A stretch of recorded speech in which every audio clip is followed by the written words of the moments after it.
What's good, everybody? Lucky Lefty Podcast, Honora Boys. We are in the building. We are brought to you by Honora Whiskey, HonoraWhiskey.com. It is that premium American whiskey, HonoraWhiskey.com. And let me tell you something. If you're going to choose to drink, please make sure that you do it responsibly. Let's get it.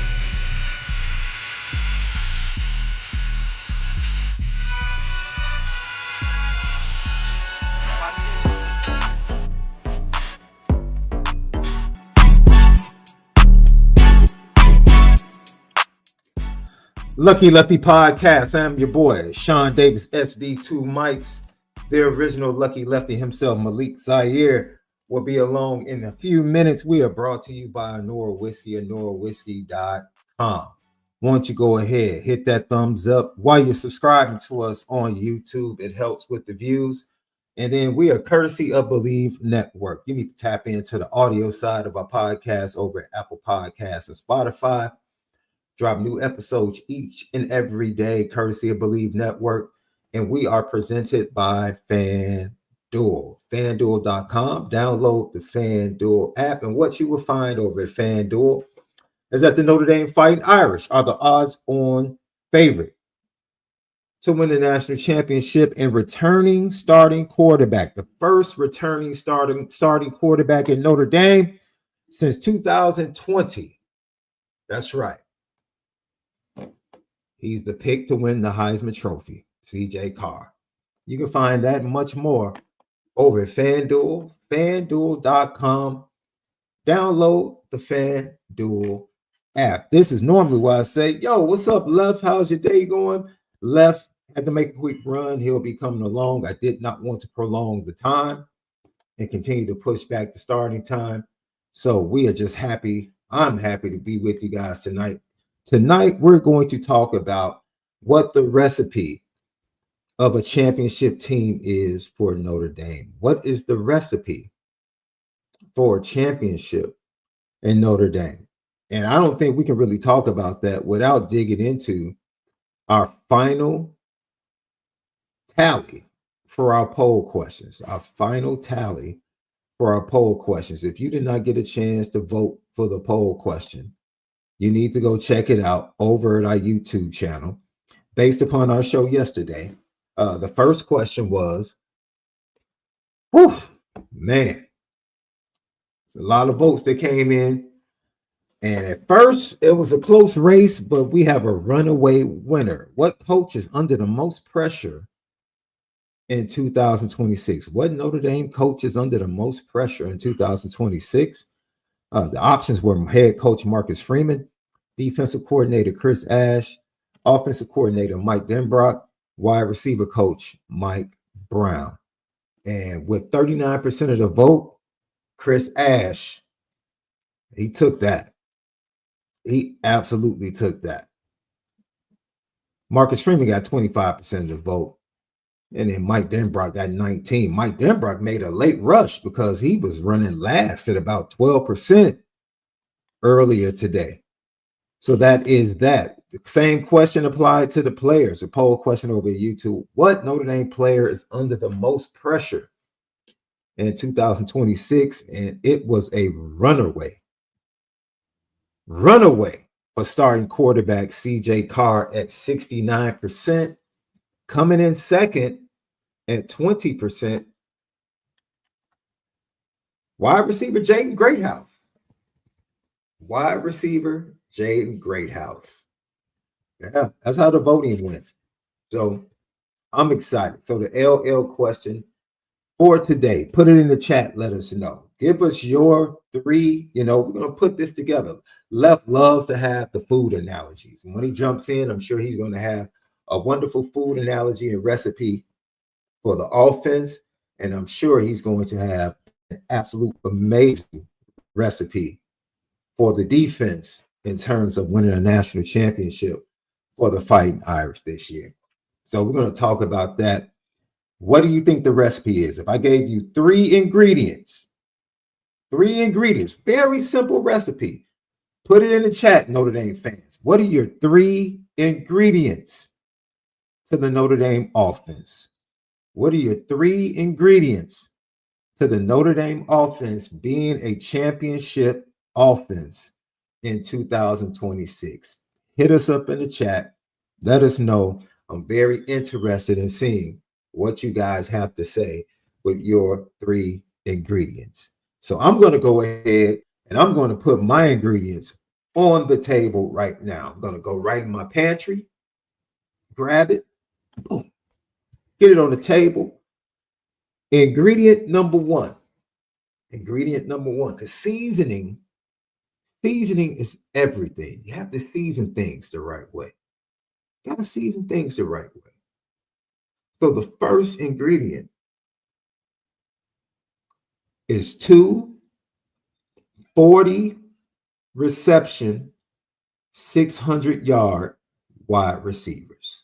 Now I'm going to expand this, ladies and gentlemen. I'm going to expand this. I'm not just talking about the wide receiver room. I'm including all people. Running back, tight ends, all positions. Anyone that can receive the ball. I'm going to include them in this. I could, because I know left, he would get real, he would isolate it. He would definitely isolate it strictly to the wide receiver room. I'm going to expand it a little bit. And I'll throw in 5 touchdowns for both. I need touchdowns, especially if it's the tight end room. When your starting tight end has 0 touchdowns, and then your backup tight end had 1 receiving touchdown and he's returning, I don't know. But I need 2 receivers. Matter of fact, I will isolate it. I'll get greedy. I need 2 wide receivers specifically to have at least 40 receptions. 2 to have 40 receptions. Now, last year, if we look at the stats, Jordan Faison was the only wide receiver. This is why this is infuriating. And it's really going to, because somebody hit us up in the chat after the show yesterday. They disagreed with me specifically talking about there might be a little bit of pressure on offensive coordinator Mike Denbrock because they said the Notre Dame offense broke records. Yeah, they did. Horrible game plan against your toughest opponent week 1. Your quarterback, I'm not going to totally blame that on the offensive coordinator, but it's fair to say that CJ Carr kind of plateaued at a certain point in the season. If they had gotten to the playoffs, I fully believed that CJ Carr was going to make a jump. Fully believed. So maybe it was just physical. His arm got a little tired as he went throughout his first season as a starter. But it is what it is. And he doesn't have 2 elite running backs to lean on when things get tough. He's going to have to really coordinate. He has to become the verb, the act. He has to be the coordinator in action. There is nothing you can lean on, nothing elite that we know of. I believe there's talent along the offensive line that the run game can lean on. I think this offensive line has the talent to be elite this year. So maybe he leans on them instead of leaning. But I think the offense goes more upon the shoulders of CJ Carr, and rightfully so. I think you saw everything you needed to see from CJ Carr to feel like he's going to be that dude. He's going to be that dude. FanDuel thinks so. All the prognosticators and the experts preseason, they seem to think so about the starting quarterback for Notre Dame. So I'm right there with them. Those are my expectations for CJ Carr as well. But when you have 1 receiver in Jordan Faison with 49 receptions, 640 yards, and 4 touchdowns, I need 1 more touchdown from you, Jay Faze, this year. This is what irritates me, and this is what goes directly, in my opinion, to Mike Denbrock, and I believe it's fair. You go get MALIK Fields out of the portal, and it's something they did this year with 2 receivers. You go get a productive receiver. You went and got guys that really haven't done anything in Mylan Graham and Quincy Porter.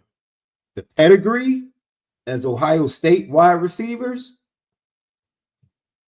We'll see whether or not the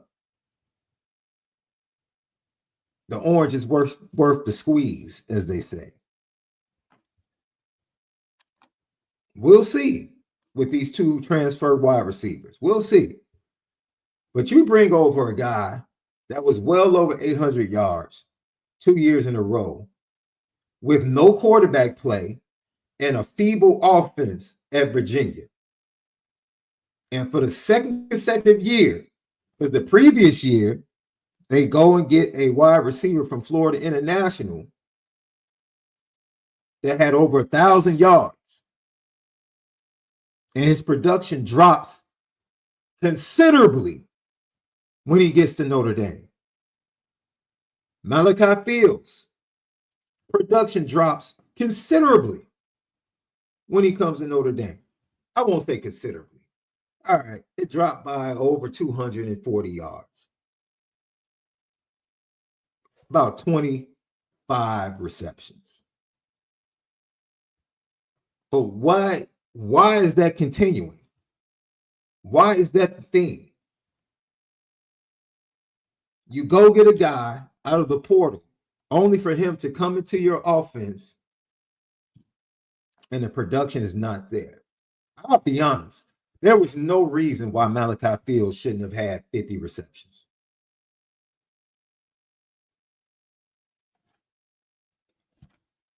And I hear you, Josh. I take that in consideration. I still say there's no reason 50 receptions shouldn't have been on the board for MALIK Fields. I don't care who the running backs were. I don't care who the running backs were. That dude should have had 50 receptions. Jordan Faison had more targets. Now, that's not directly on Mike Denbrock. Play call, you can look at it, but it seems like maybe CJ favored. Maybe that was his favorite side of the field to throw to, which was the wide side or the field instead of the boundary. I just find it. This is why the pressure, in my opinion, is on Mike Denbrock. You no longer have the excuse, as people are saying in the chat, where you had Love and Price. Yep, you don't have them this year. And you went and got a bunch of wide receivers. And you have a bunch in the recruiting class. What's up? What's up? What are we doing with that? Can we get 2 receivers with over 40 receptions? Can we? Now that we don't have that excuse, and we have a second-year quarterback that people are picking, and FanDuel has picked to win the Heisman, can we get 2 receivers in the wide receiver room to get 40 receptions and at least 600 yards and 5 touchdowns? I don't think that's too much to ask. I think that is the rub. That is the spice. I don't know about you, but it's a place up here in Chicago called Lassen's Tap. Wonderful spot. They have these wings that are called the sweet and spicy. The wide receivers are the spice. That's the spice. That's what I'm preparing. Notre Dame offense is going to be like a sweet and spicy wing. Fried really nice. Dipped in the sweet and spicy sauce. The wide receivers are the spice. CJ Carr is the sweet. Because Mike Denbrock has to orchestrate an offense where we can say it, Marcus Freeman wants an offense that is foundationally built on the run game. That's fair. Foundationally built on the run game. I'm all for it. Absolutely all for it. However, there has to be Mike Brown. Can't have this conversation. Can we, Notre Dame fans? We can't have this. You're crazy with the bubble screen you in the chat. That's almost replaced. Bubble screen you has replaced fair catch you, because Notre Dame used to be fair catch you the first 3 seasons under Marcus Freeman. Now, bubble screen you. Man. But to continue the conversation, I just really believe if you're going to have an honest recipe for winning a championship, I really believe it has to come through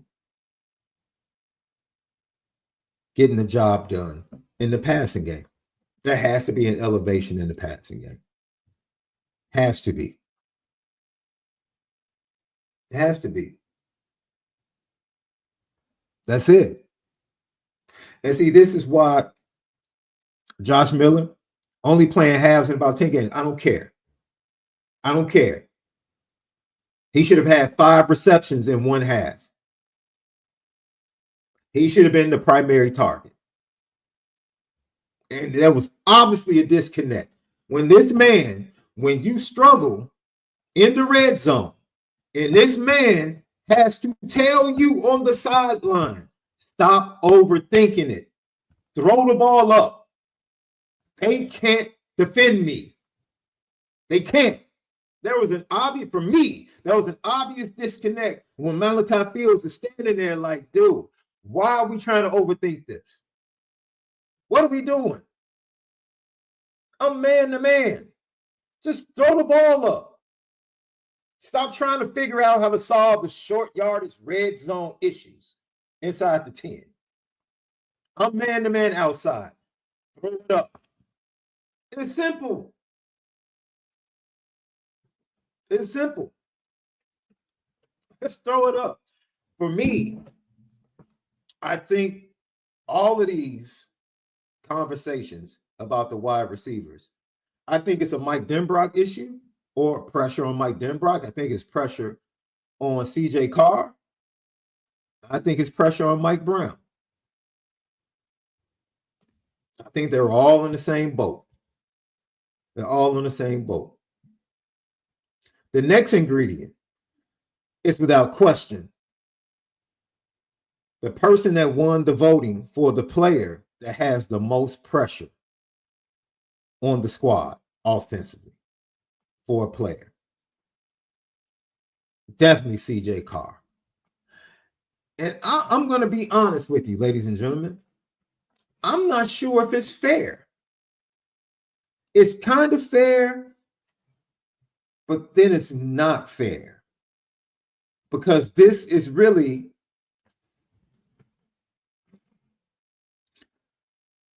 technically, this is his second year. Really, technically, it's his third year in the same system, right? He's in the same system, Mike Denbrock's offensive system and playbook, when Riley Leonard was the starting quarterback. Last year, he's the starting quarterback as a first-time starter. He returns as a starter. But really, if our expectations manifest themselves, this is the first time he will be in a Mike Denbrock system that is not run heavy. It's safe to say that the previous 2 years, with a running quarterback in Riley Leonard and the 2 running backs they had, 2025, the dominant running backs they had, 2 years of run heavy. This will be the first year where we expect the offensive system to evolve. I think it's fair to say they might flip, right? If I'm not mistaken, Notre Dame passed the ball about 46% of the time last year. I think the splits were 54-46 or 55-45 for Notre Dame, somewhere around there. So the interval was 10%. I wouldn't be shocked if Notre Dame threw the ball 51 to 52% of the time this year. I wouldn't expect like just the inverse of that this year. I think that would be too far for Mike Denbrock and Marcus Freeman. Even when you looked at the percentages when Jaden Daniels won the Heisman, they weren't immensely skewed like that. Run versus pass. So I can see them maybe throwing the ball 52% of the time, running at 48. But even in that, that's a shift. That's a lot more attempts for CJ Carr. Does he become more aggressive? I think all of us would like to say, yeah, we want CJ to be more aggressive. Well, CJ being more aggressive, you remember when he becomes aggressive, because I think they started him off, they tried to kind of massage that aggressiveness, right? To eliminate the turnovers, because last year during the camp, he had issues with turnovers in practices. And so they tried to, I think part of that with the game plan, maybe against Miami, which I still think to this day, one of the worst game plans I've seen going into a big game with the running backs that you have. I forgot watching the game. I forgot about the field. Malachi Fields made a catch down the right sideline. That was absolutely insane. Now he had the fumble. Justin Scott hit him on the screen. He had the fumble, but that was a problem. And I think they tried to curtail the interceptions a little bit with a cautious game plan. And they massaged him a little bit.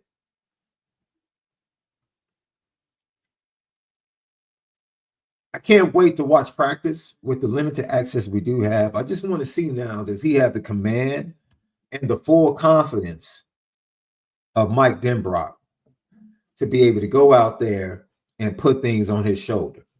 I'm very interested in that because I think that's what's needed. I think, which is crazy. I'm saying this, and I want to know what you guys think in the chat. What percentage would you want? Help me out here. Left should be coming in shortly. Help me out here. What percentage of plays would you like to see Notre Dame throw the ball versus run the ball this year with CJ Carr in his second year? I'm very interested in that. But I think most of us would love to see Notre Dame spraying the ball all over the field, especially with the investment in the wide receivers that they went and got in the transfer portal. We have high expectations from Mylan Graham and Quincy Porter. But I don't know. With Marcus Freeman and Mike Denbrock, I just really don't know if I trust that it's going to be this switch that they hit and they all of a sudden become a more pass-oriented offense in 2026. I just don't see it. Lucky Lefty Podcast, D-Mont, Mr. Food Lover with the GTB question. If indeed you have a GTB question or a super chat, man, please put it in. We want to make sure we get to it as soon as possible. Price was also huge in the return kicking game. Yeah, kickoff, kick return, punt game. Who would take his spot? Jordan Faison is one name for sure. I Bleav one of the freshman running backs, and Nolan James. Nolan James was definitely one of the kickoff options. Dallas Golden was a name we kept hearing last year. Watch out for him in special teams. And so maybe he makes that jump this year. But yeah, I think they have some really good options. Jordan Faison is a really good punt returner. He's a really good punt returner. He's not elite, but he gets the job done. And he's sure-handed. Very trustworthy back there.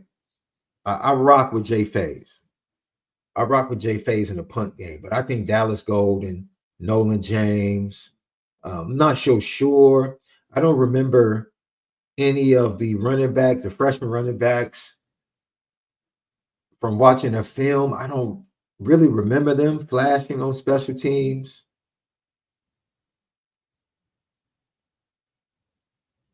So it'll be interesting. That's a great question. That's something I'll put in my mental Rolodex to really watch the special teams when they're out there to see who they have back there. That's a great question. You just put something on my mind for spring practice. Let's tap into what you guys have been talking about here. Josh Buffo, the motivational business banker, says 60-40 pass versus run. Woo! That would, man, Notre Dame fans would absolutely lose their mind. If Notre Dame fans were blowing teams out, if we're blowing Wisconsin out, and we're going into November undefeated, waiting for Miami to come in that first Saturday in November, throwing the ball 60% of the time and being successful. Oh my God, you talk about blown minds. You want to talk about blown minds in the Notre Dame fan base? Yo, that would be incredible. Incredible. People would be like, oh, yes. Yes. I think Notre Dame fans would be absolutely amazed and excited. Time Cone 57. What's up, Time Cone? 55 to 60%. I'm assuming you're saying you want them to pass the ball 55 to 60%. That's what's up. MJ the Great, 52 pass and 48 run. I think that's kind of like the pocket. That's kind of like the pocket I'm really expecting.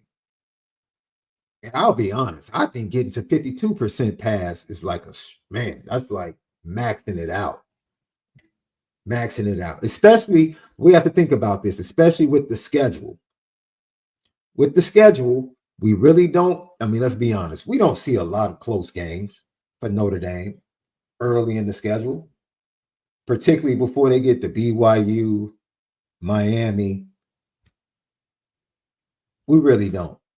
I'm sure they'll have a surprise game that's closer than we probably thought it would be, but take that into consideration as well. Don Smokey says 70% pass, 30 run. Don Smokey's trying to turn this into NCAA. Like Don Smokey definitely has a program right now with CJ Carr going into his second year, and he's running the ball like 12 times a game. Don Smokey definitely has dynasty mode with CJ Carr as the starting quarterback, throwing the ball 70 times a game. I mean, 70% of the time. Thank you for tapping in, Don Smokey. Wheezing the juice. 40-60 run heavy, but most of the run coming late in the game. Would like to see him sling it early and often. Okay. All right. That's amazing. I'm still amazed, ladies and gentlemen. We just watched a team win the national championship, throwing the ball 30% of the time. That's why I think Lev said it yesterday. He either wants CJ Carr to be super efficient, or he wants him to just be volume heavy, going crazy, throwing for like 350 every game. Either be super efficient, 3 to 4 touchdowns, 25 to 30 attempts, 260 yards. But it's like you're just lighting teams up and mixing it in with the run, super efficient, or just going crazy, throwing the ball 35 to 40 times and just lighting teams up. Man, you guys are really revving it up in the chat. Let's see. I said 0-3. 50-50 with more play action. More play action. I'm glad you said that. More play action and more motion, man. More motion, more stacks. Just more variations of formations, the different sides of the field. Give the defense something to look at, some eye candy, something to think about. I'm with you there. Yeah, and you're right. Get under center too. I don't know what that was about last year, but definitely I would like to see him under center. It would definitely help the play action.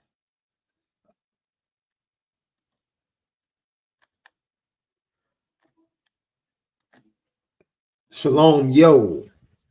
Shalom. If it goes 55% or more passing lean, our defense is doing something terrible. I don't know. I see the correlation that you're trying to make there. I see the correlation. My only thing would be if this Notre Dame team truly feels like they're not fearful of anybody early on the schedule, and they know this is what we have to work on, and this is where we need to be at by the time we hit November, why not come out early and throw the ball around? Why not? especially if you expect to have an elite offensive line, you can always go to the run game. Now, we got this dude that's a Heisman candidate. He's mastering the offense early on.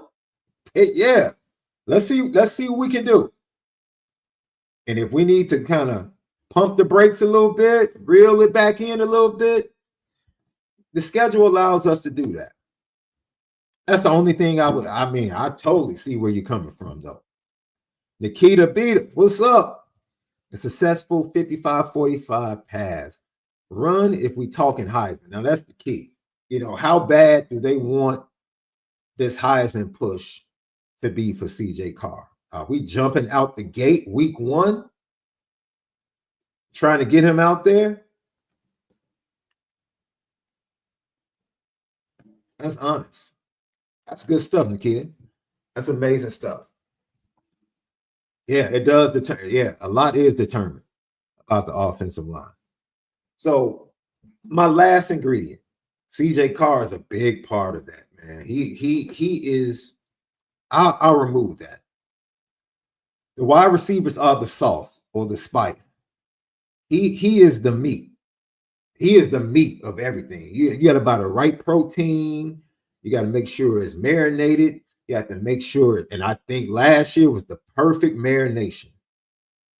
What he went through, what he was allowed to experience, that was the perfect marination. I would have loved to have him play in a playoff game or a couple of playoff games to kind of get that experience. So this year wouldn't be his first playoff experience. That would have made it even better. But you know how you like season it, allow it to go ahead, marinate overnight or even for a couple of days. And now it's even marinating a full off season, right? Full off season with like a chip on his shoulder. I like it. I like it. But he's like that protein, that meat. And I think he's being seasoned and prepared really well. Really well. Last but not least, a lot of people probably thought that I was going to go right to the offensive line. I'm not going to do that. Slow hanging fruit in this situation. I'm going to Mike Denbrock because it doesn't matter how you season it, whether or not you pick the right meat. Well, it takes the right eye to know to go in there, tell the butcher if you're going to the butcher shop, this is the cut I need. I need it to be cut this thick.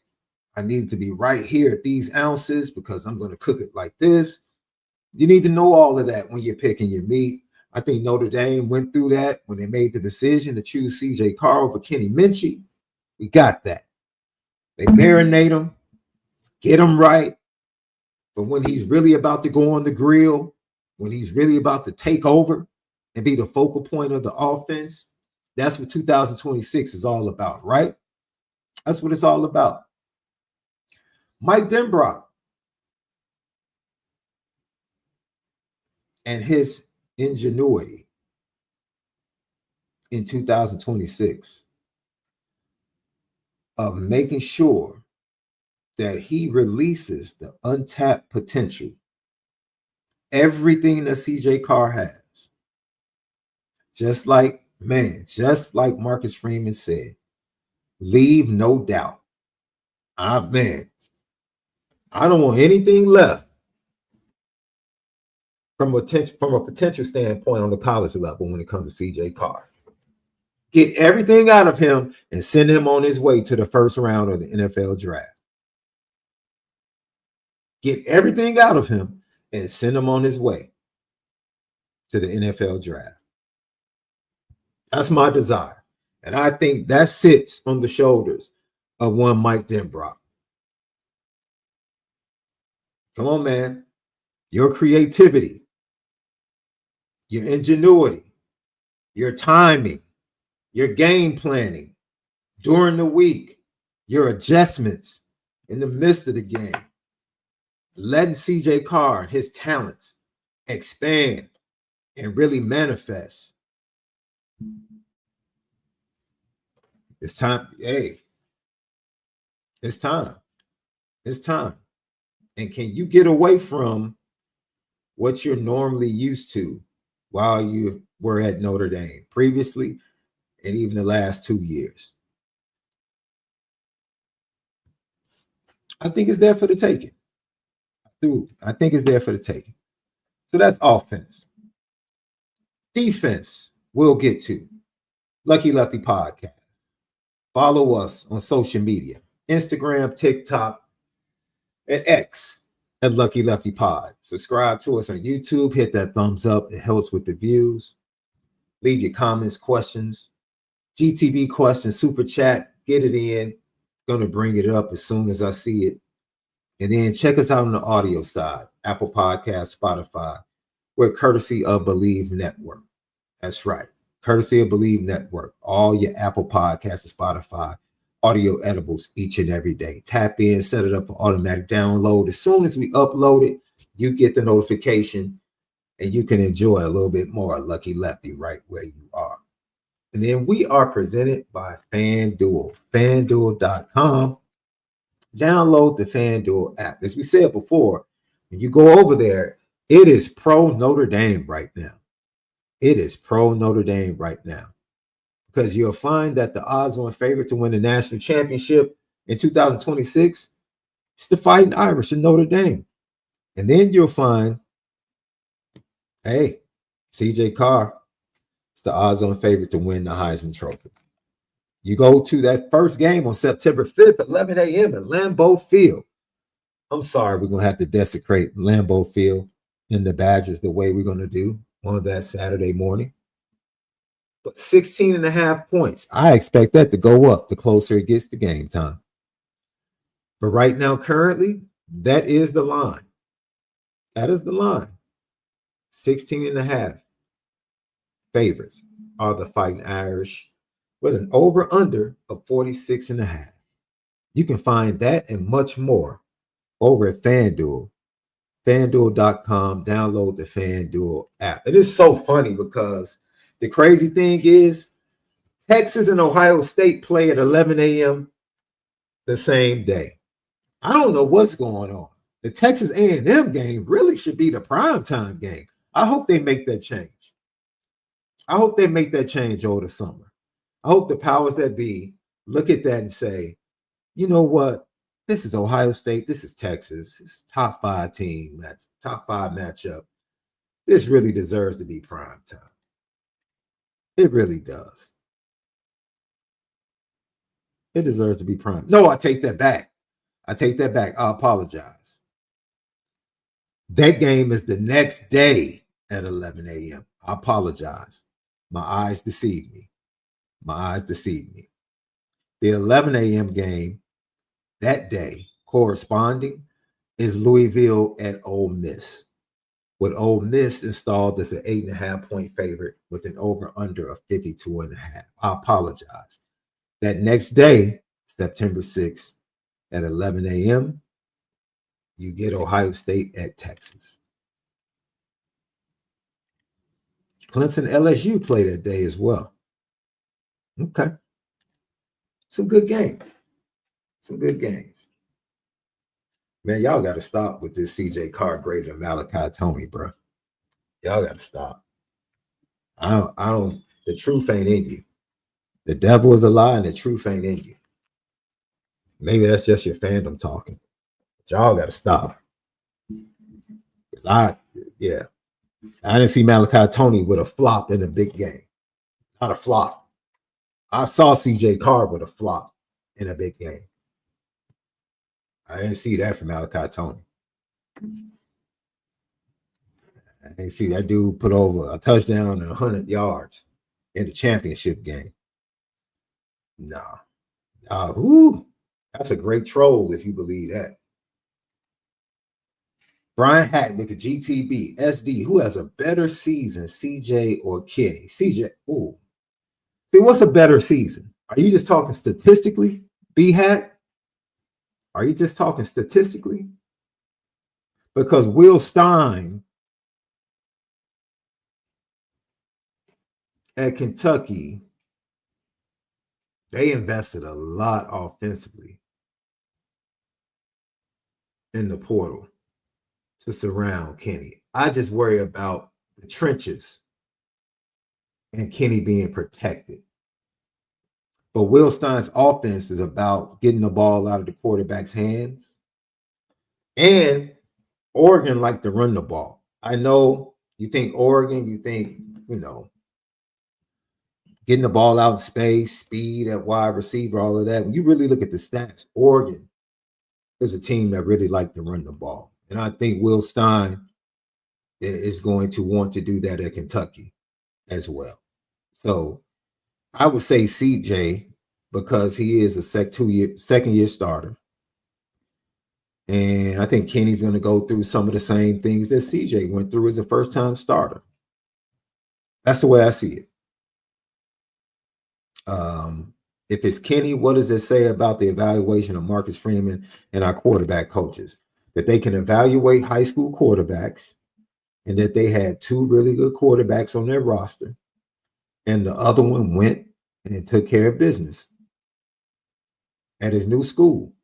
I really don't think it says anything about Marcus Freeman or the quarterback coaches. It means Gino Guidugli. If Kenny balls out of Kentucky, Gino Guidugli should be getting a lot of calls. If CJ balls out, wins the Heisman, goes to the NFL, and Kenny Minchie balls out at Kentucky, Gino Guidugli should be getting a lot of calls for OC jobs, quarterback jobs in the NFL. Are you kidding me? If Gino is able to put that on his resume this year, with both of those quarterbacks balling out, man, that would be absolutely insane. No one is praying for that more than Gino Guidugli. No one is praying more for that than Gino Guidugli. Real talk. Real talk. I wish that. I would love nothing more than to see Kenny have a really good first season as a starter and CJ continue to ascend. I think it would say more about Notre Dame and the quarterback regression thing and all of that, all of those curses kind of being removed. It would say a lot about development at that position in the quarterback room at Notre Dame. It really would. It really would. Anything negative that someone would try to bring into the conversation surrounding Marcus Freeman and Gino Guidugli, if Kenny played well, I think it validates. I think it absolutely validates the quarterback room at Notre Dame. That's what I think it does. Now, what's behind CJ coming? That's another discussion. That's another discussion. All right, let's go to the defensive side of the ball. Defensive side of the ball. And this is fun, right? This is fun because we talked about the nuance of this yesterday. Defense might be a little bit quicker. We talked about this yesterday.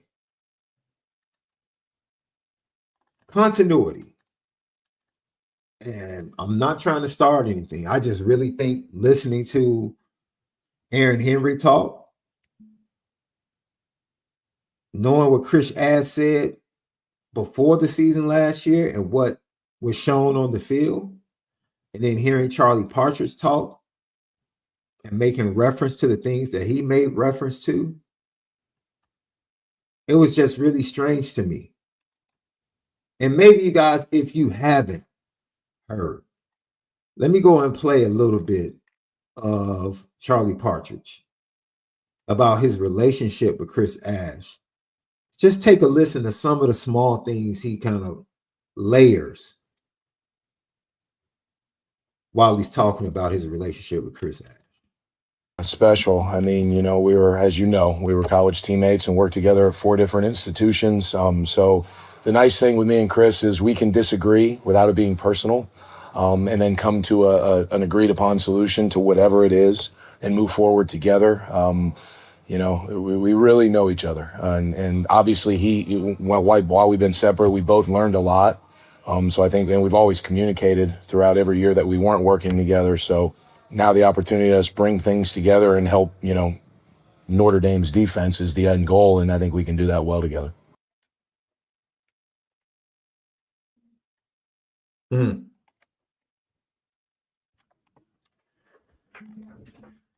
It was just interesting to me because he talked about that. He talked about their relationship.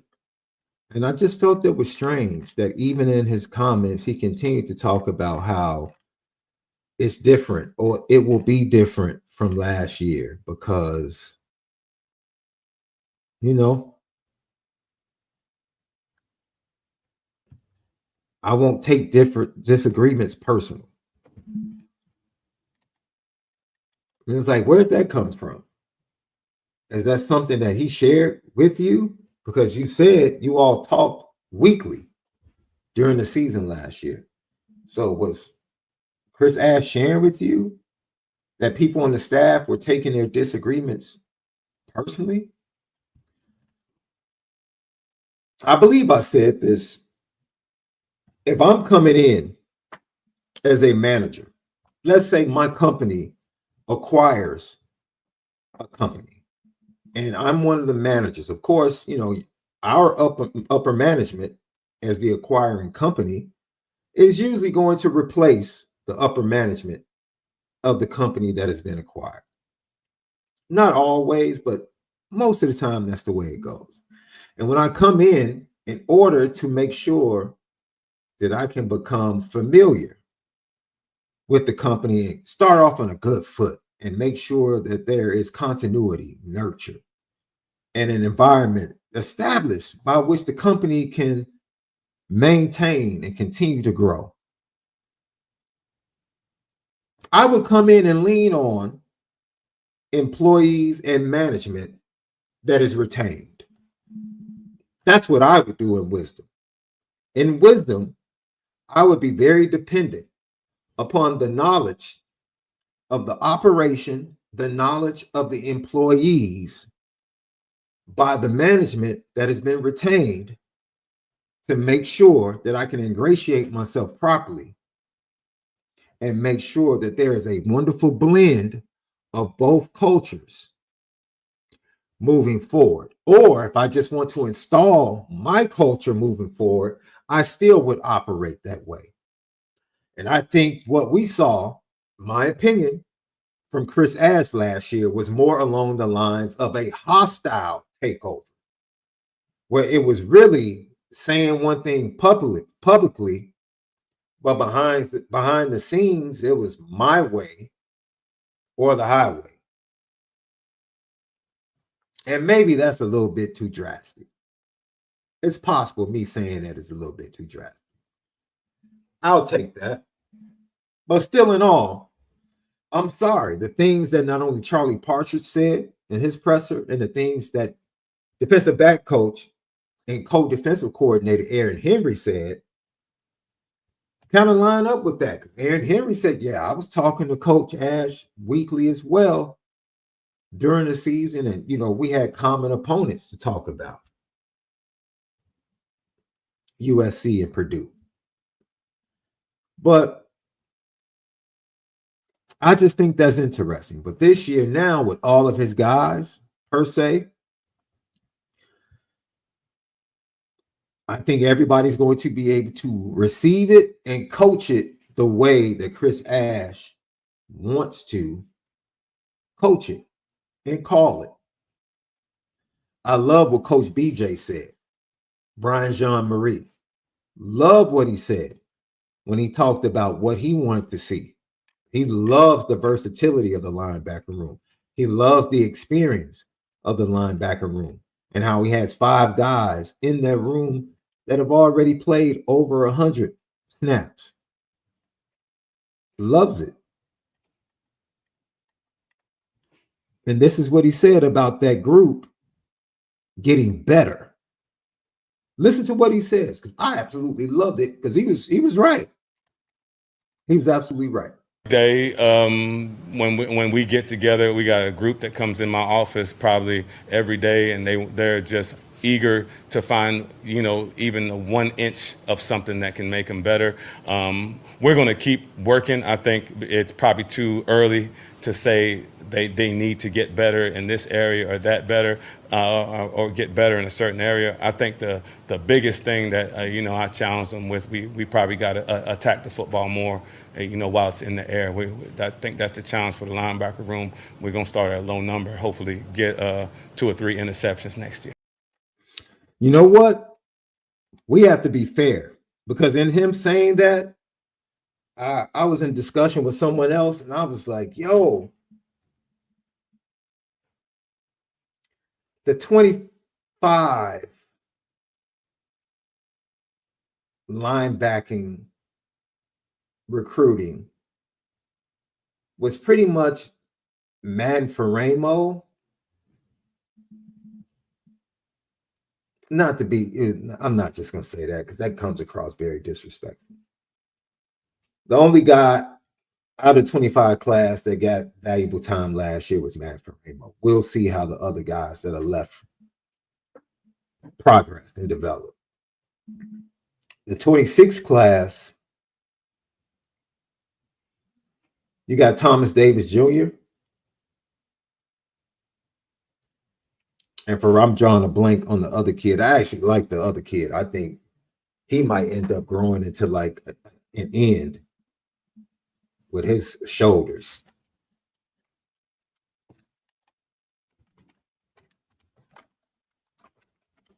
But I question, like, the linebacker recruit. Like, that class was phenomenal. Absolutely phenomenal. But Jacoby Clapper, I remember when he was a take much sooner than I thought, with a lot of other guys on the board. And I'm just saying to myself, now that I take a step back, the evaluation and the recruiting at linebacker, 25, 26, they were okay. It was okay. It wasn't elite.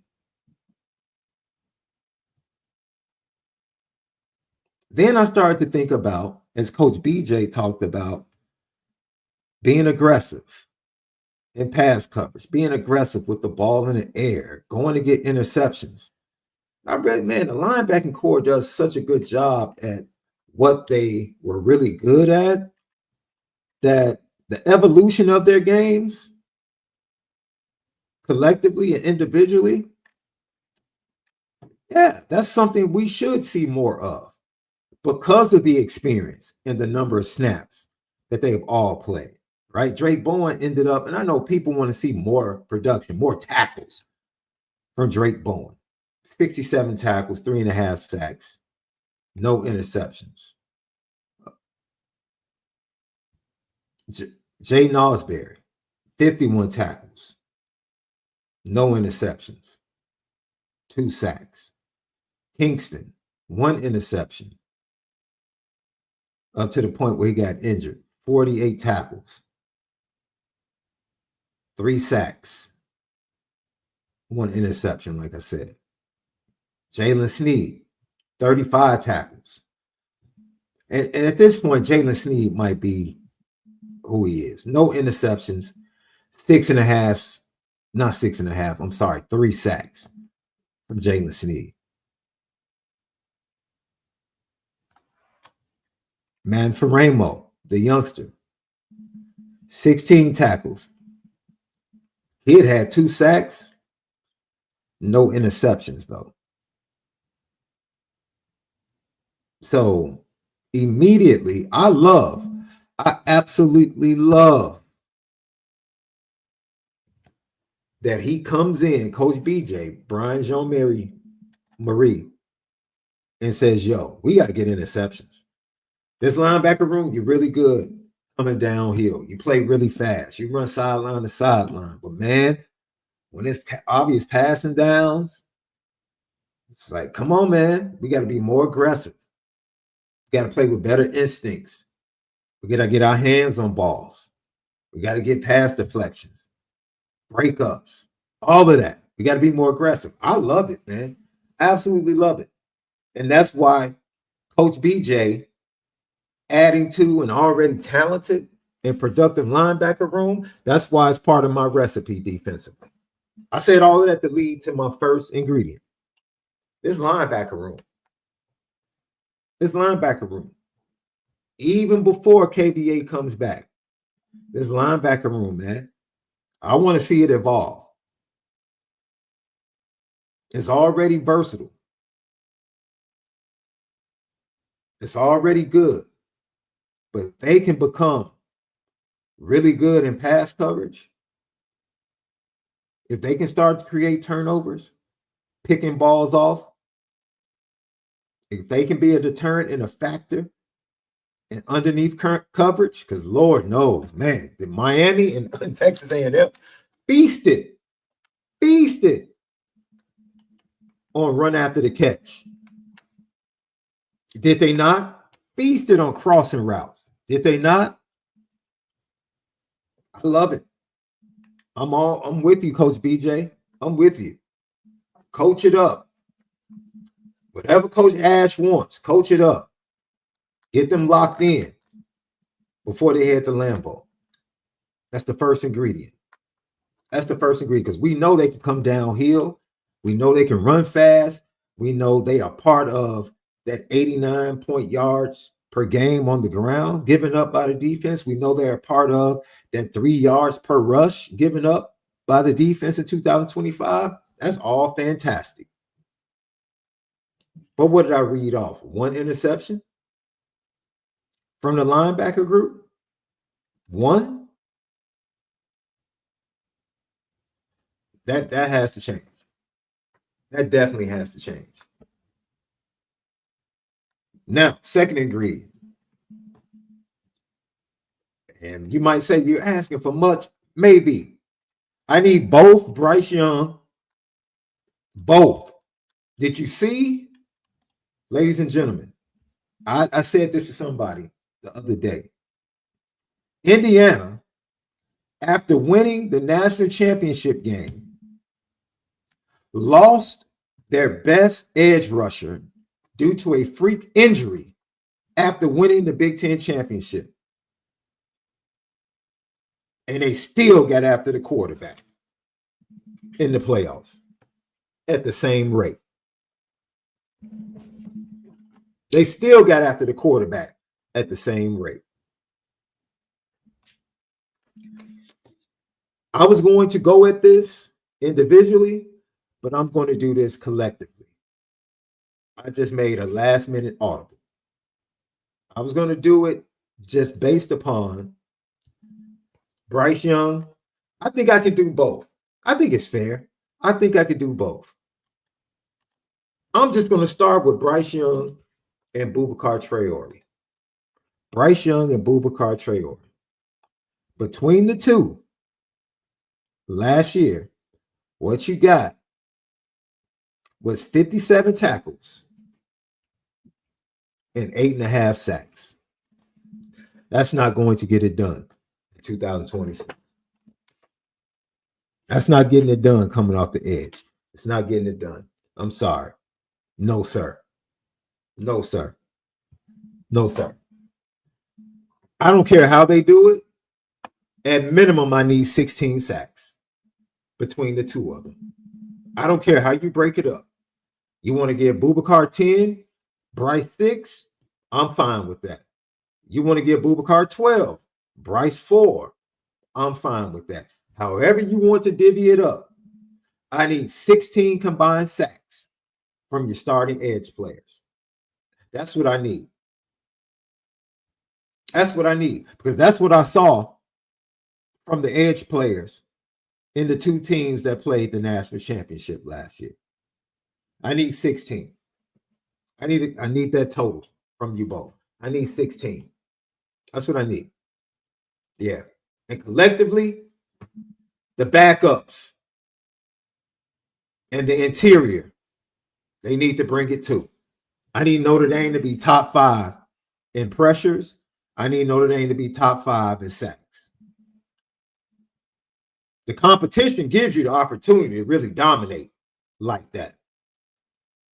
Because you're going to be out in front on teams. You're going to shut down the run like you've been doing the previous 2 years, being under 100 yards per game. And since you're doing that, that means teams are going to have to do what? They're going to have to throw the ball to get back in the game or to stay in the game. Guess what? That's more opportunities. More opportunities for picks for the linebackers. Thank you. More opportunities for Leonard Moore, Christian Gray, Adon Schuler, Tay. Come on. Thank you.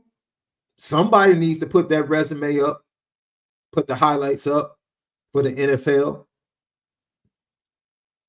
I need that because it's going to give you, the schedule is going to give you plenty of opportunities to wreak havoc. Plenty. No excuses. This pass rush should be lethal this year. I feel the same way about the edge rushers in particular in the offensive line. I'm not even going to look at the coaching. The coaching matters. I want to make sure I put that on record and say that, because somebody would take this and say, oh, Shaun said the coaching doesn't matter. Coaching absolutely matters. But there's too much talent, too much experienced talent on the offensive line, and too much experienced talent coming off the edge. And that's including Keon Keeley, including Cole Mullins, who I love, by the way, absolutely love, including Dom Hulak, including everybody. It's too much coming off the edge. Throw Tade in there, throw Dunham in there. It's just too much talent on the edge not to get it done. Too much. No excuses. Leave no doubt. No excuses. Leave no doubt. I need 16 minimum coming off the edge this year. 16 minimum. Time cone. Is this the year Bryce becomes a star? I don't even need him to become a star. I just need him to do his job. That's it. He should, at minimum, be able to get 6.5. Boubacar had 6.5 last year. That should be his floor. At minimum. Give me 6.5 sacks. At minimum. But I need 16 between the two. 16 sacks.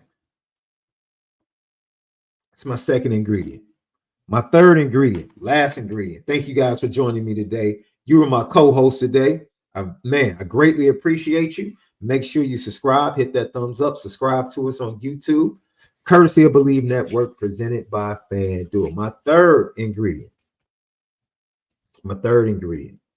on defense.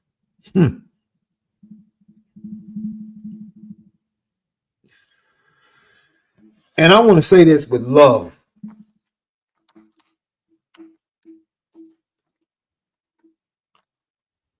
CG,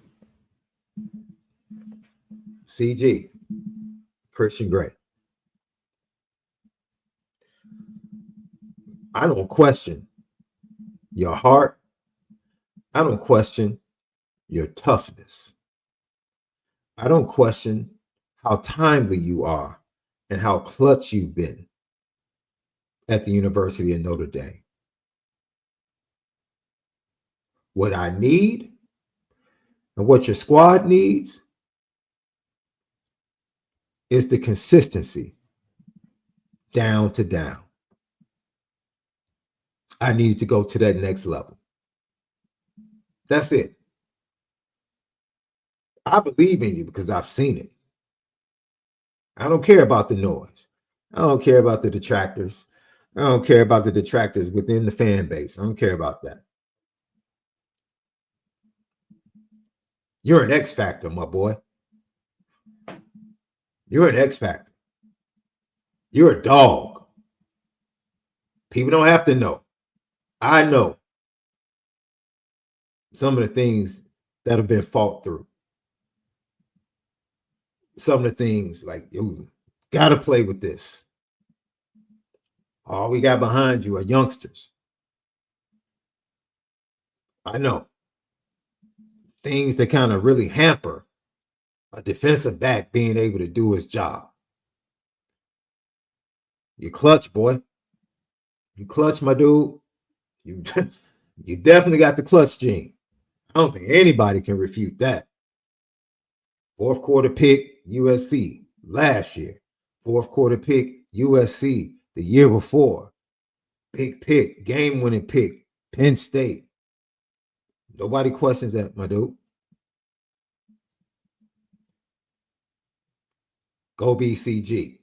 Go be that dude. I think you're a captain. I think you could be a captain. Because you draw people. You draw people to you. And you draw people to you normally through your personality, your smile, your ability to have fun. But you're a dog, my dude. When the going gets tough, I know what you stand on. You stand on your faith. You stand on your belief. Now, you're one season away from that consistency being evident. You're out of here, my boy. You're out of here. And the back end is already good. But if you lock in and become more consistent, that's the little extra. You know how you're cooking something and you got it right, and you're sitting there thinking like, man, I think it might need a little bit more. And you just throw that little dash in there. Like, yeah, that's it. And then you go ahead and taste it. You're like, yeah, that's it. That's what Christian Gray is this season. He's that last little dash. Like, yeah.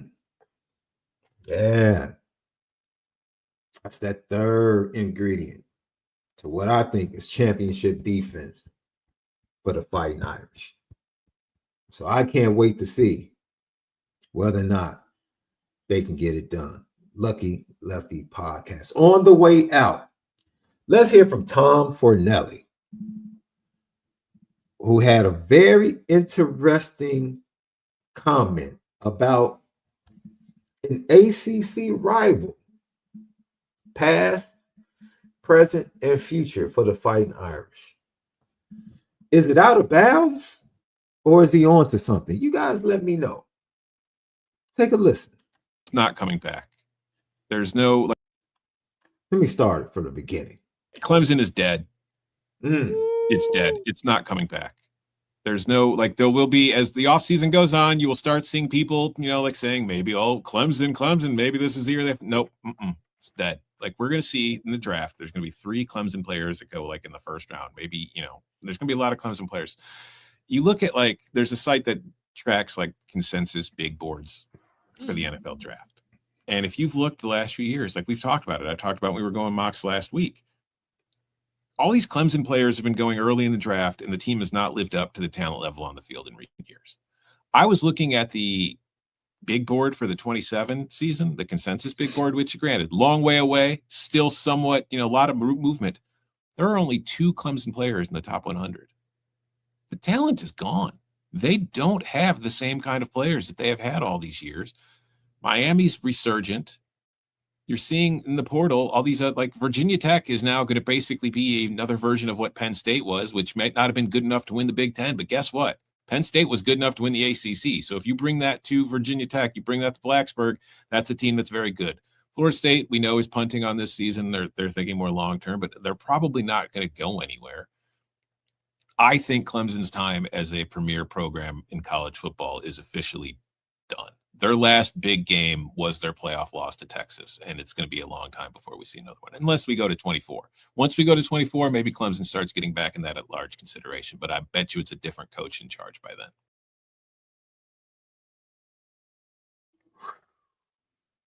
Man, he came in hot. Woo. All right.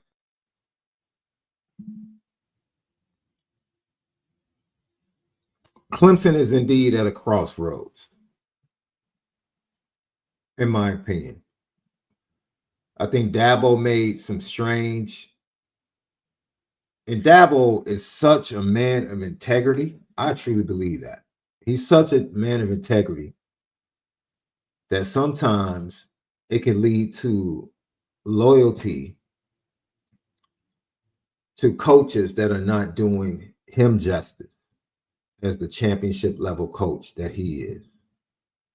I think the offensive line coaching has been subpar. I think the running back coaching and evaluating and recruiting has been subpar. I love how they shifted gears. Their last 2 years of wide receiver recruiting, really last 3, in my opinion, has been phenomenal. Like, I think they held on to Cade Klubnik too long. I think last year Cade Klubnik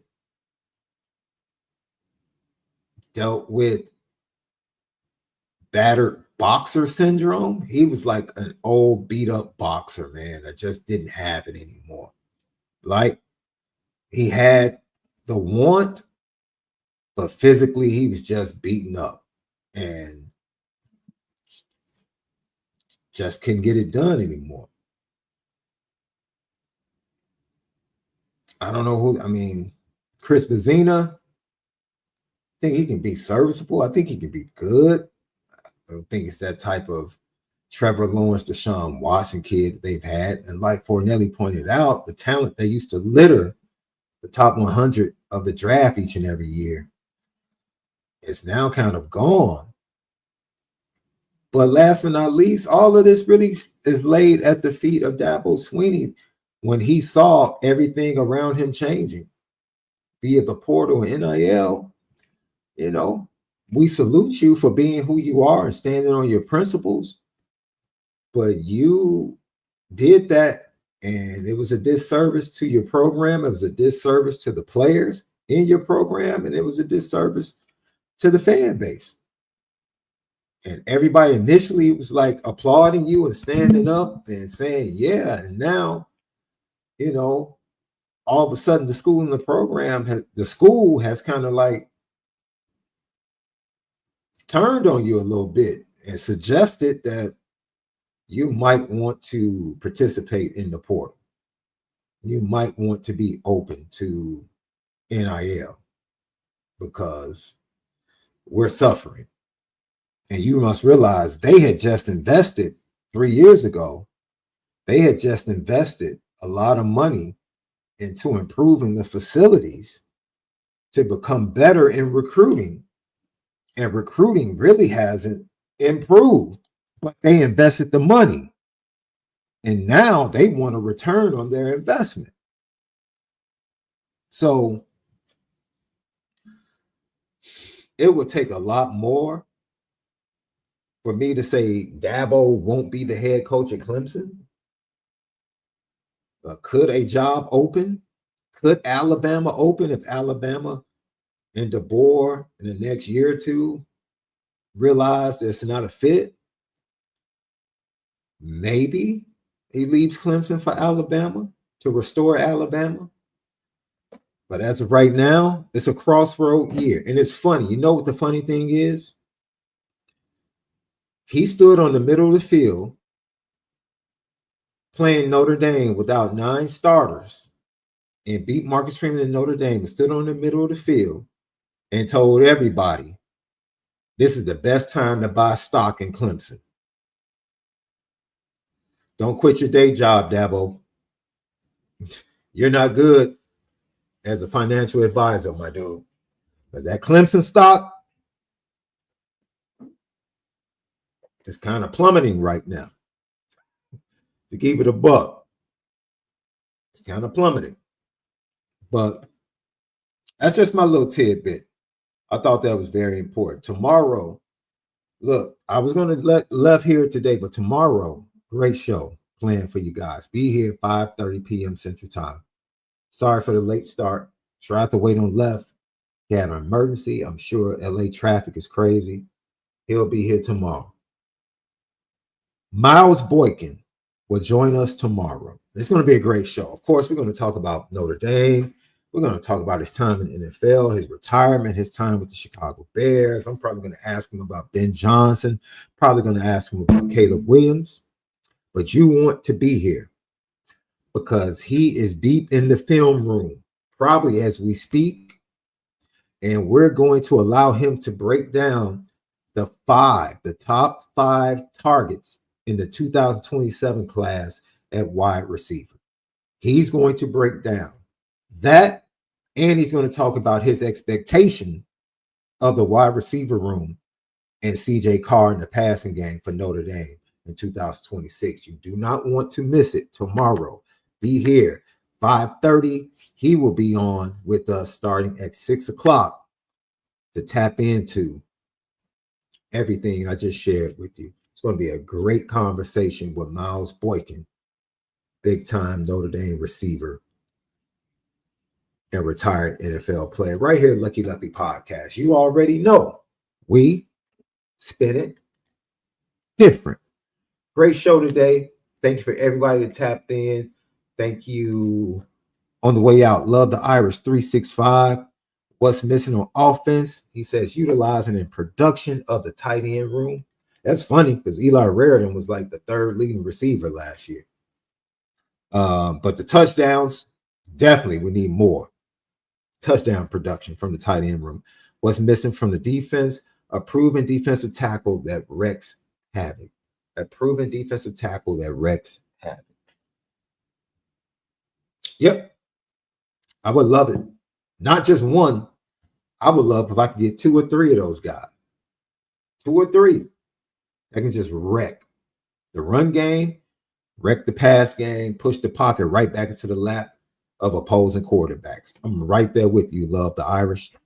So for everybody, have a great Tuesday evening. Continue to love each other. But most of all, you have to make sure that you spin it different. Be here tomorrow with us, Miles Boykin.